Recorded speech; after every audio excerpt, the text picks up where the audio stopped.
공산주의에 대해서 계속 이어서 보고 있습니다. 지난 시간에는 계시록 8장을 통하여서 이 땅에 공산 정권이 어떻게 세워졌는가 하는 것에 대하여서 성경의 예언과 실제로 러시아에서 공산 폭동을 통해서 소비에트 연방이라는 이 공산 정권이 어떻게 세워졌는지까지 한번 살펴보았었습니다. 그리고 지금은 요한계시록 8장의 시기를 이미 지나서 요한계시록 9장과 같이 5번째 나팔이 분 상태에서 무저갱에서 올라온 큰 풀무의 연기 같은 연기가 올라와서 해와 공기를 어둡게 한다는 것은 이 공산주의라는 사상이 과거에 폭력적이고 탄압하는 그런 방식의 이 적화, 공산화에서 전술과 전략을 변경하여서 이제는 사람들을 곳곳에서 미혹하는 방식으로 바뀌었다라는 것을 성경은 말씀하고 있고 거기에 대해서 지금 우리가 보고 있습니다. 그래서 지난 시간에는 비르누 라이라든지 또 허버트 마르쿠제, 프랑크푸르트 학파의 허버트 마르쿠제라든지 그런 몇몇 사람들을 통하여서 가정을 해체시켜야 된다는, 그리고 사람들의 모든 이 갈등과 문제의 근본이 성적 욕망의 억압으로 말미암아 있게 된다는 그런 사상에서 기인하여서 가정도 해체해야 되고 모든 것을 다 해체해야 된다. 모든 성적 욕망을 절제화인다라는 것은 다 버리고 되는 대로 쾌락만 쫓아서 살아야 된다라고 하는 것이 공산주의자들이 사용하는 성혁명이라는 것이라고 했습니다. 성혁명이라는 것은 과거에 이 폭력적이고 정치적인 공산 폭동이 먹히지 않았던 유럽 지역에서 대단한 성과를 거두게 됐습니다. 그리고 이 시간에는 또 다른 측면에서 이 공산주의자들이 가지고 있는 생각, 바로 여성에 대한 문제에 대해서 한번 보도록 하겠습니다. 마르크스와 엥겔스는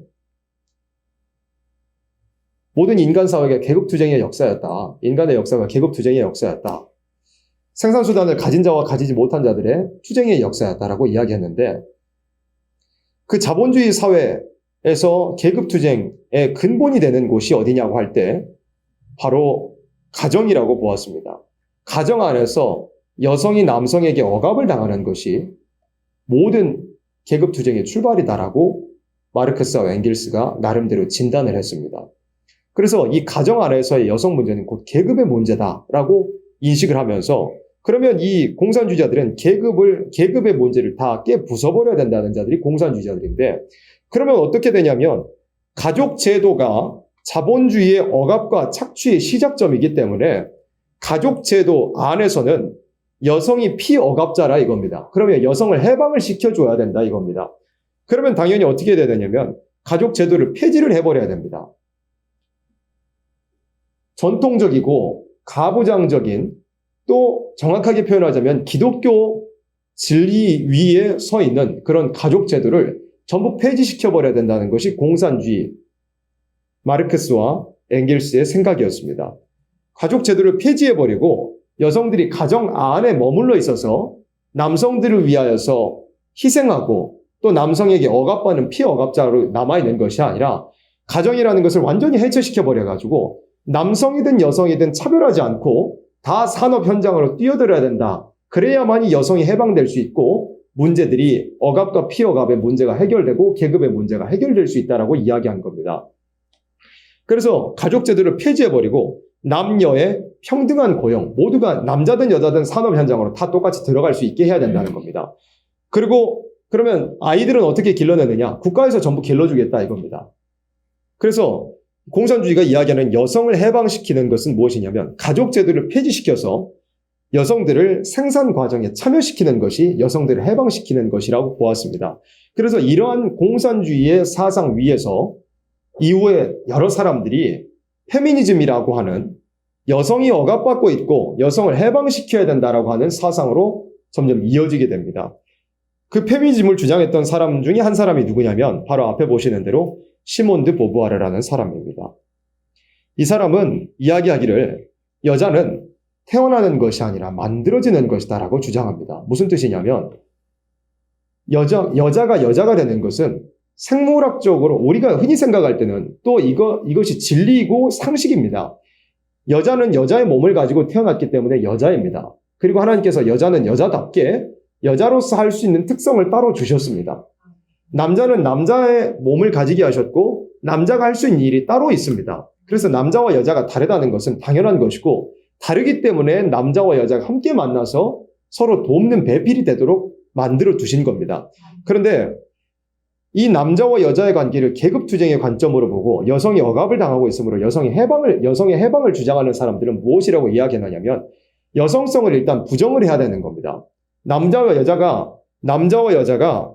평등해져야 된다. 남자와 여자가 평등해져야만이 여자가 해방된다는 걸 주장하기 때문에 그러면 남자와 여자가 평등해져야 되냐면 평등해지기 위해서는 여자가 여자의 힘을 부정을 해야 된다는 겁니다.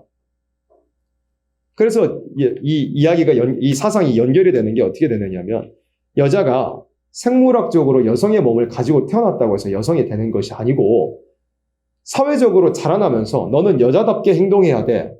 라는 억압을 받았기 때문에 여성과 같은 행동을 하면서 또 그런 생각을 하면서 자라나게 된다는 겁니다.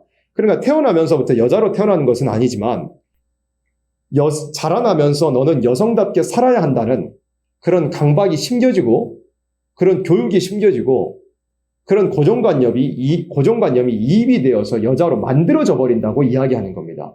그러니까 뭐냐면 여자로 태어나는 사람은 없고 다만 여자로서 강제적으로 사회에 의해서 만들어져 간다는 그러니까 사회에서 피억압자로서 여성으로서의 역할을 강요받는다라고 이야기하는 겁니다.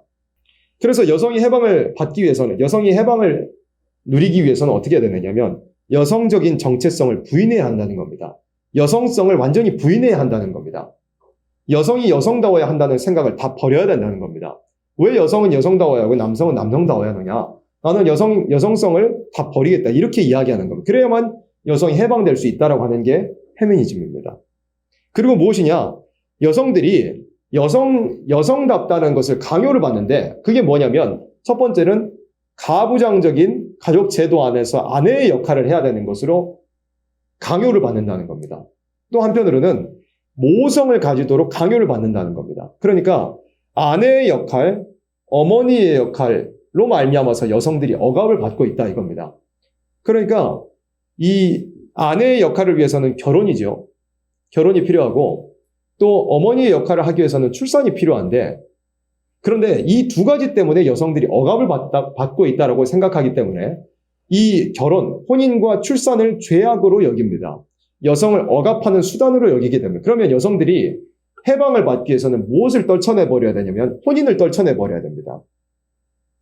결혼에 얽매이지 않는 사람이 돼야 된다 이겁니다. 그 다음에 뭐냐면 출산에 대해서 출산으로부터 모성으로부터 자유로워져야 된다라고 이야기합니다.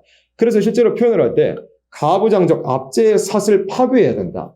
그러니까 아내가 돼버리면 어느 한 사람의 가정에 어느 한 남편의 아내가 되거나 가정의 아내가 되면 사슬이 묶인 상태가 되어버린다는 겁니다. 또 모성의 노예가 되어버린다는 겁니다. 자녀가 생기면 자녀의 노예가 되어버린다고 이야기하는 겁니다. 그런데 원래 여성이라는 것이 가장 영광스럽다는 것은 무엇이냐면 성경에 기록된 대로 여성은 해산하는 것이 자기를 구원에 이르게 하는 길이라고까지 성경에는 말씀을 했습니다. 해산함으로써 구원을 얻는다고 여성들은 또 특별히 잠언 31장의 말씀에는 이 여성이 가장 여성다울 수 있고 또 여성다움을 통해서 가장 영광스러울 수 있는 아주 현숙한 아내의 그런 모습을 보여주었습니다. 가정에서 남편을 잘 섬기고 자녀들을 잘 양육하고 또 가정에 모든 먹을 식물들을 준비하고 또 가정에 종들이 있으면 그런 종들을 잘 부리고 그런 이 아내다운 아내의 모습을 성경에는 분명히 말씀을 했는데 이 공산주의에 기반한 사상을 가진 사람들은 이런 것들을 다 파괴해버리고 여성으로서 제일 영광스러울 수 있는 이 진리를 다 부정을 해버리는 겁니다. 오히려 가정을 이루고 사는 것이 여성에게는 사실 가장 좋습니다. 왜냐하면 아무리 여성성을 부정을 해도 여성은 신체적으로든 어떤 측면에서든 남성보다 약한 것은 현실입니다. 현실이라서 여성은 남성 안에서 남성의 그 가장의 표현하자면 가장의 우산 아래서 가장을 통해서 이루어진 가정의 틀 안에서 했을 때 가장 여성이 또 안전할 수 있고 가장 또 안정적인 삶을 이어나갈 수가 있습니다. 그런데 이걸 벗어버리라는 거죠. 결혼하지 말라는 겁니다. 그리고 또 여성으로서는 아이를 낳아야 가장 여성으로서의 역할을 할 수 있고 가장 복된 생활을 할 수가 있는데 그런 두 가지, 혼인과 출산하면 이 두 가지의 노예가 되어버린다. 그러니까 이런 것들을 벗어버려야 된다라고 이야기하는 겁니다.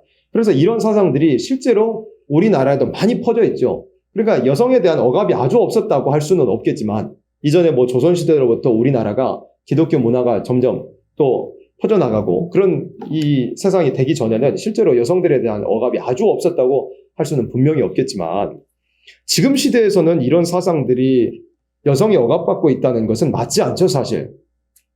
그런데도 페미니즘을 주장하는 사람들은 결혼하면 뭐 표현하자면 시댁의 노예가 된다. 남편의 노예가 된다. 그 사슬에 묶여버리고 자유를 박탈을 당하게 된다. 라고 이야기하고 아이를 낳아놓으면 아이에게 노예가 된다. 이야기합니다. 그래서 실제로 메이저 언론사에서도 표현하기를 뭐 육아 감옥 그런 식으로까지 표현합니다. 육아 감옥이다. 육아를 하게 되면 감옥에 들어가 있는 것과 같다라고 표현합니다. 자기 자녀를 기르는 것임에도 불구하고.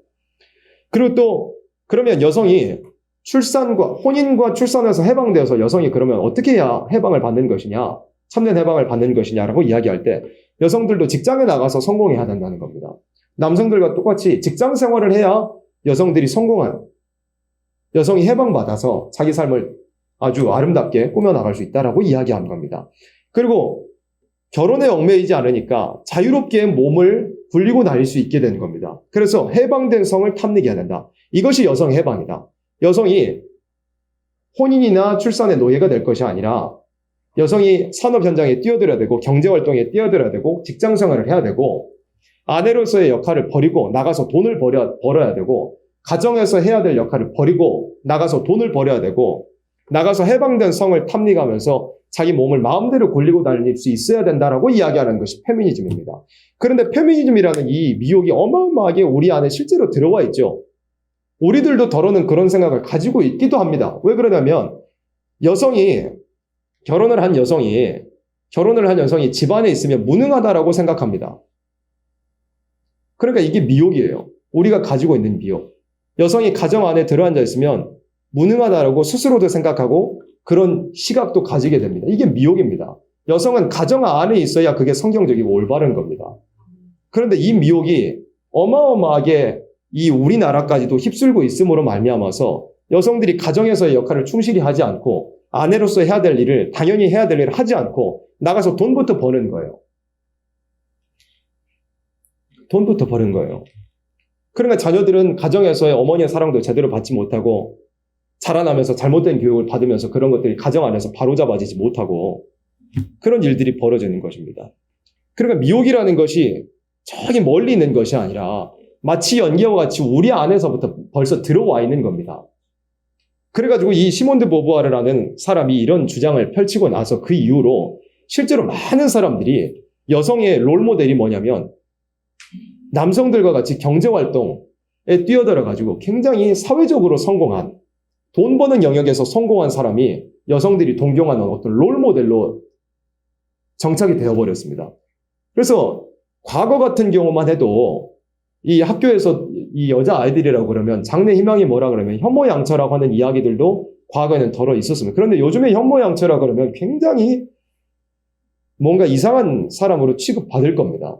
아니 너 그렇게 공부하고 초중고 나와가지고 10년 대학까지 나와가지고 겨우 결혼 정도 하려고 하느냐 그런 인식들이 들어가 있죠. 그러니까 그런 것들이 뭐냐면 페미니즘의 미혹들이 우리 가까이에 들어와 있다는 겁니다. 여성이 여성답고 하나님께서 원하시는 여성의 자리는 어디냐면 가정입니다.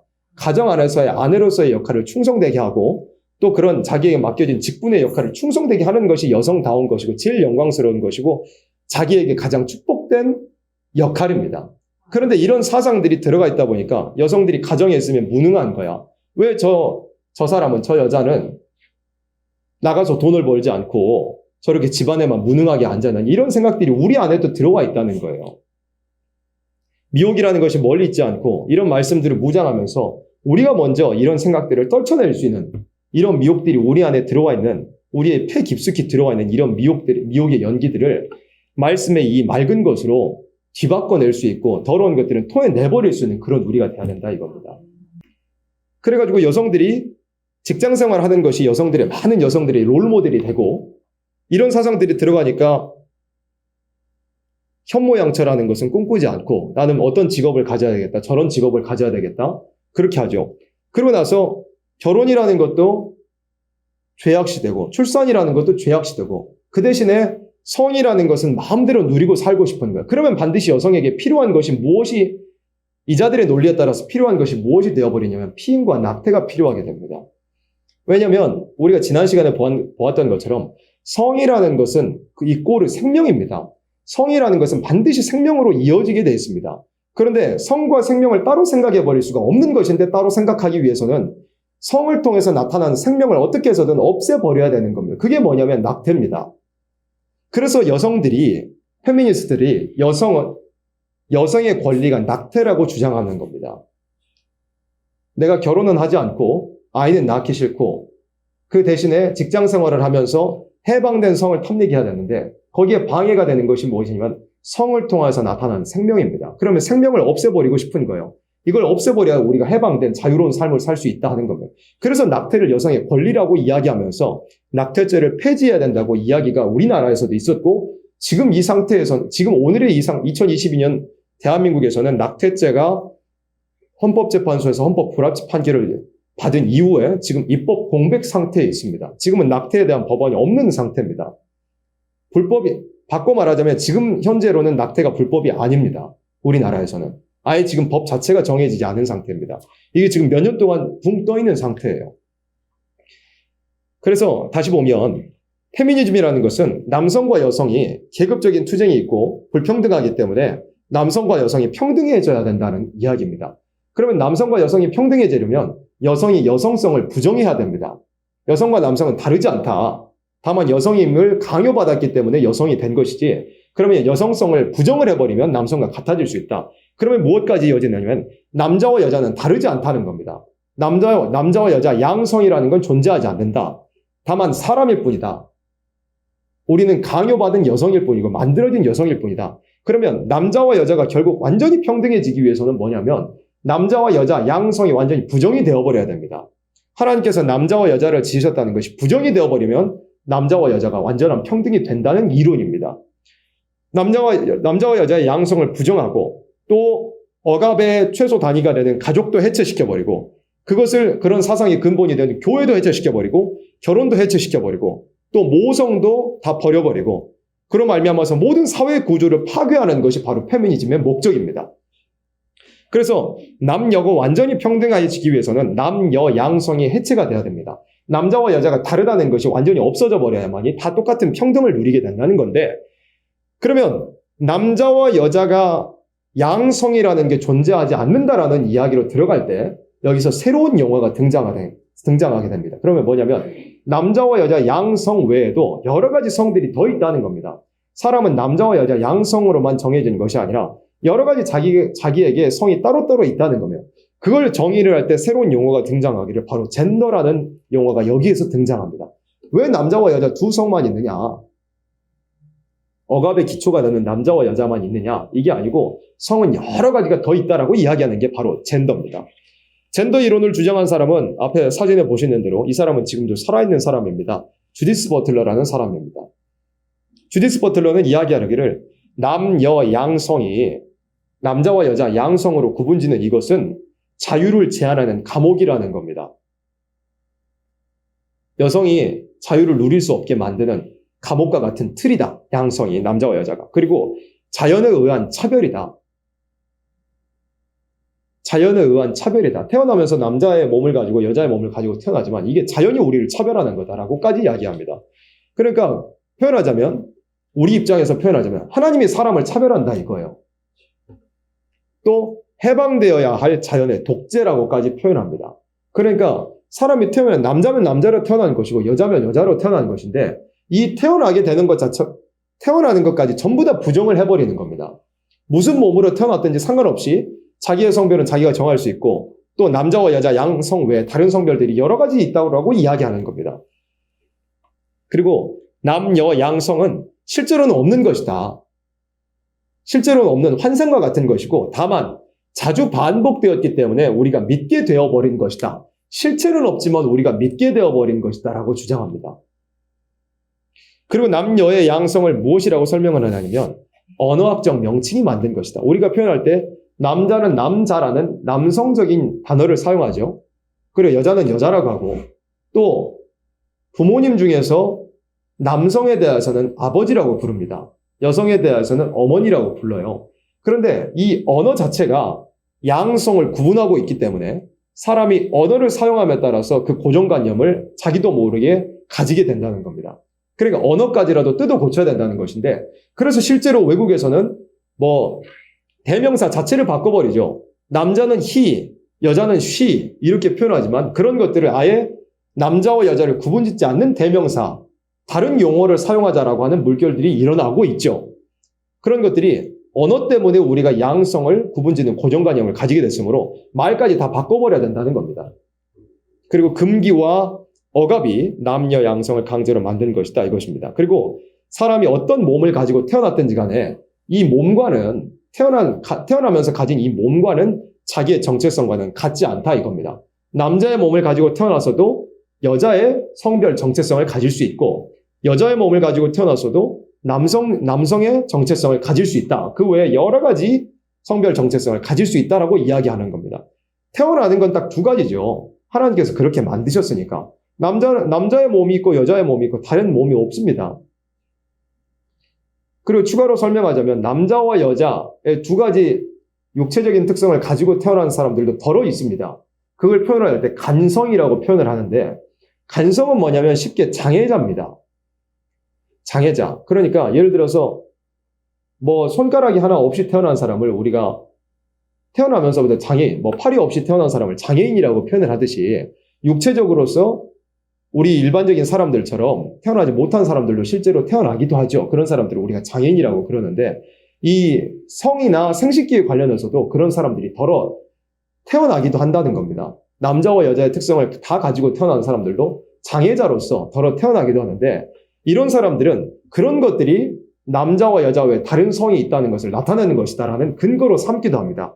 그런데 그런 표본 자체가 많지 않고 아주 극소수의 장애인으로서 태어나는 것뿐이지 남자와 여자 외에 다른 성별로 태어나는 것은 아닙니다. 개인의 정체성은 자기가 태어난 것과 상관없이 유동적이고 가변적이고 다양하다는 것입니다. 그리고 자기가 가진 성별 정체성을 자기가 모르기 때문에 이런 것들을 또 찾아가야 된다고 이야기하기도 합니다. 자기가 남자를 좋아하는지 여자를 좋아하는지 모른다 이거예요. 그러면 자기의 성별 정체성을 이 사람도 만나보고 남자도 만나고 여자도 만나보고 해가지고 자기 정체성을 자기가 어디에 성적 지향으로 더 끌리는지 찾아가면서 자기의 정체성을 정립을 해야 된다는 말도 안 되는 이런 이론들을 만들어낸 겁니다. 그래서 성 정체성의 완전한 해체가 필요하다. 성 정체성, 남자와 여자 딱 두 가지로만 구분되어 있는 이 성별 정체성의 해체를 시켜버려야만이 완전한 선택의 자유를 누릴 수 있다 이겁니다. 인간이 성별을 자기가 원하는 대로 자유롭게 선택할 수 있게 된다는 겁니다. 여기서 자유라는 이야기가 나오죠. 또 언제든지 스스로를 재창조할 수 있다. 스스로를 재창조할 수 있다라고 이야기합니다. 실제로 성별, 젠더라고 하는 것 중에 아침에는 여성의 정체성을 가졌다가 저녁에는 남성의 정체성을 가졌다가 그런 젠더도 있다고 하죠. 젠더라는 것이 멈춰있지 않고 계속 물 위에 뭐가 떠있듯이, 물건이 떠있듯이 계속 요동친다는 겁니다. 그런데 그마저도 하나의 젠더로서 인정하자는 겁니다. 그리고 주디스 버틀러는 무엇을 이야기했느냐면 이 가족이라는 것 자체가 남자와 여자가 만나, 그러니까 배우자가 만나서 배우자를 통해서 이루어진, 또 남자와 여자를 통해서 생겨난 그 아이, 이것은 가족이 아니다. 다만 자의적으로 일시적인 소속일 뿐이다라고 이야기합니다. 그리고 가족이라는 것이 이렇게 이루어져서는 안 되는 것이고, 가족이라는 것은 다만 일시적인 소속일 뿐이다라고 이야기하고, 그냥 원래 우리가 창세기에서 공부한 대로 가정이라는 것은 한 남자와 한 여자가 만나야 되고, 이 한 남자와 한 여자가 만나서 부모를 떠나 한 몸을 이룬다는 겁니다. 육체적인 관계를 통해서 생육하고 번성하는 생명을 잉태해야 되는 거라고 우리가 무장을 했었죠. 그런데 가족이라는 것이 이런 개념이 아니다라고 이야기하는 겁니다. 남자와 여자가 만나서 자녀를 낳는 이런 정상적인 가족이라는 것은 틀렸다.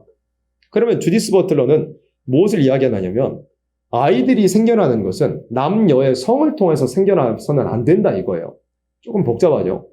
남자와 여자의 성적인 관계를 통해서 아이가 태어난 것이 이제는 아니다는 겁니다. 우리가 흔히 생각할 때는 또 창조의 질서는 뭐냐면 남자와 여자를 통해서 아이가 생겨나는 거예요.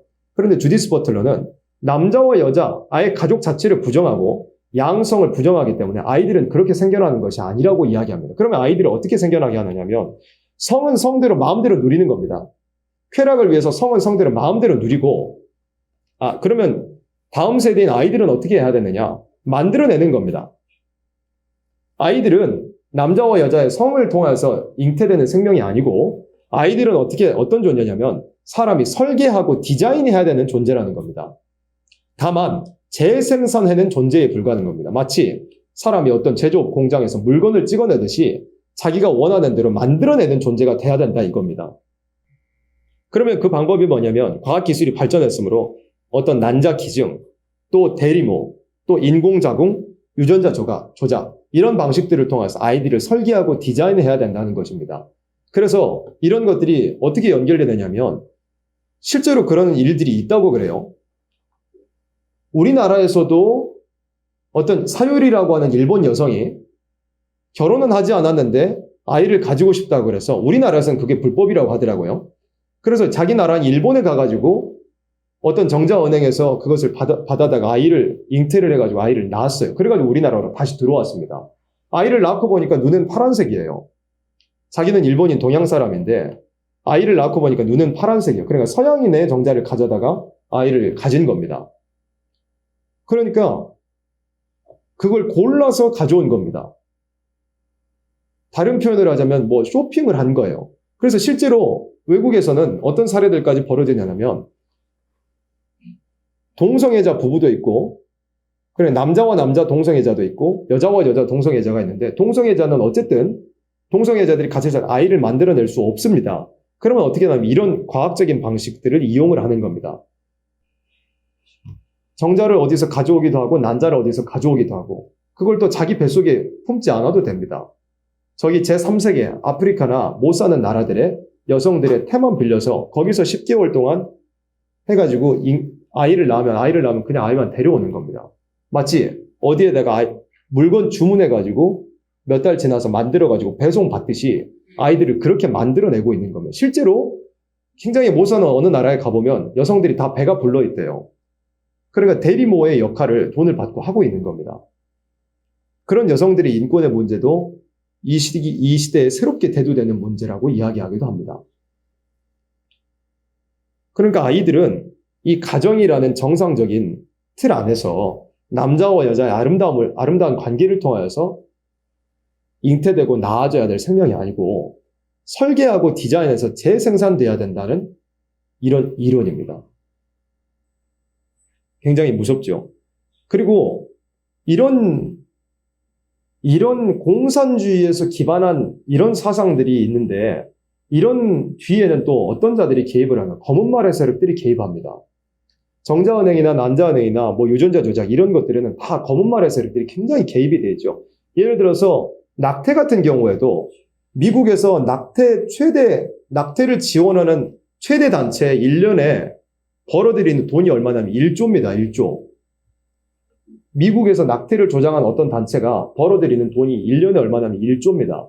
그러니까 그 사람들은 검은 말 탄 사람들이 낙태가 돈이 되니까 거기에 뛰어들어서 낙태를 조장하고 그걸로 수입을 창출을 하는 겁니다.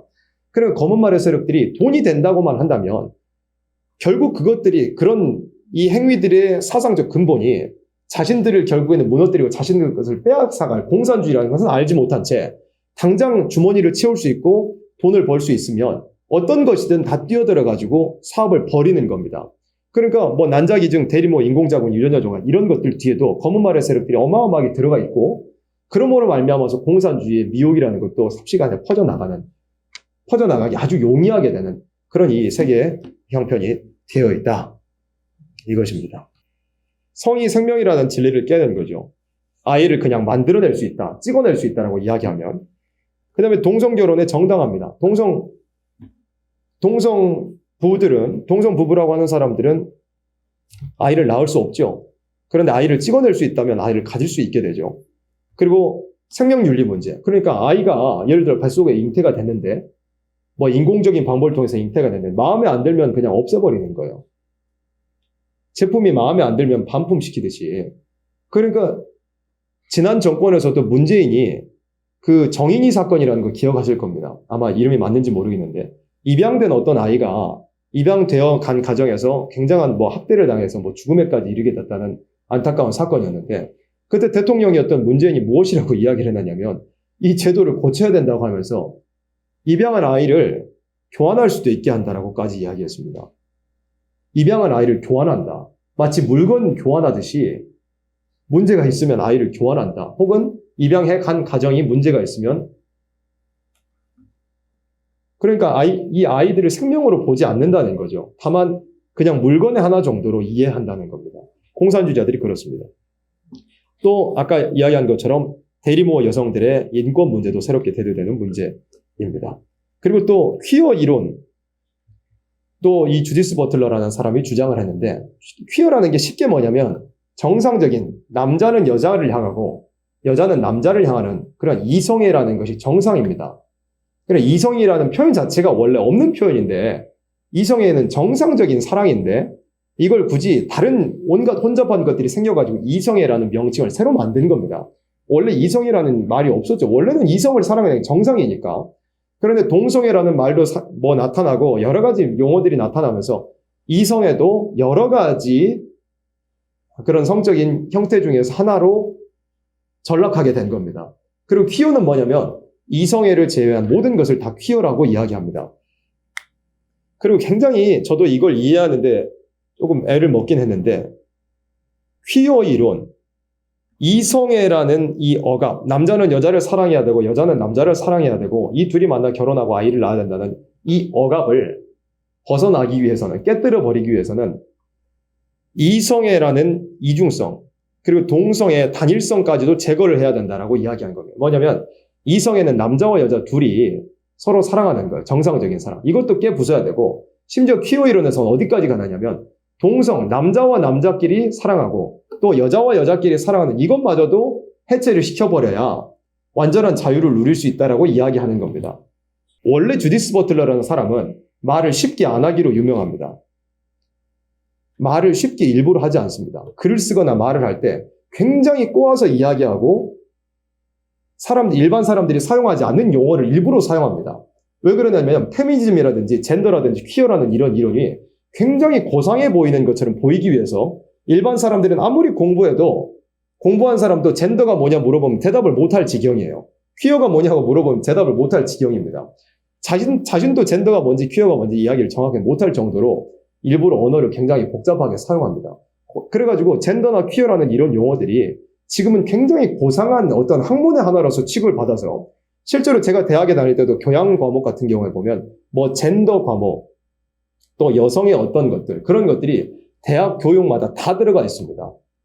더 내려가가지고는 뭐 고등학교, 중학교, 초등학교 교육계에서도 젠더나 퀴어가 굉장히 고상한 용어로서 학교 교육에도 침투해 있고 또 뭐 지금의 뭐 대통령 직속기관인 국가인권위원회나 이 정치계에서도 마찬가지고 뭐 입법기관에서도 마찬가지고 젠더나 퀴어 이런 용어들이 말도 안 되는 용어들이 굉장히 고상한 것으로 생각이 되고 있는 그런 시기이기도 합니다. 그래서 이 미혹이라는 것이 굉장히 복잡합니다. 도대체 무슨 말을 하는지도 모르지만 어쨌든 한 가지 목적이 무엇이냐면 창조의 질서를 다 파괴하는 겁니다. 이 방법 저 방법을 써서 할 수만 있다면 누구든지 미혹해가지고 창조의 진리로부터 멀어지게 만들고 심지어는 우리가 알고 있는 대로 이 연기라는 것이 교회 안에까지도 다 들어와가지고 하나님께서 창조하신 질서와 남성과 여성의 역할을 점점 더 희미해져 버리게 만들고 신앙을 한다고 하는 사람들도 점점 이런 잘못된 사상에 점점 잠식되어 가게 만드는 말 그대로 연기와 같은 미혹이다 이것입니다. 그러나 이렇게 참 혼잡한 미혹, 도무지 참 이해하기도 어려울 만큼 이 고도화된 죄악에 대한 연구 이런 것들을 통해서 사람들이 미혹을 받고 있지만 오히려 진리는 단순합니다. 그리고 이기는 것은 진리입니다.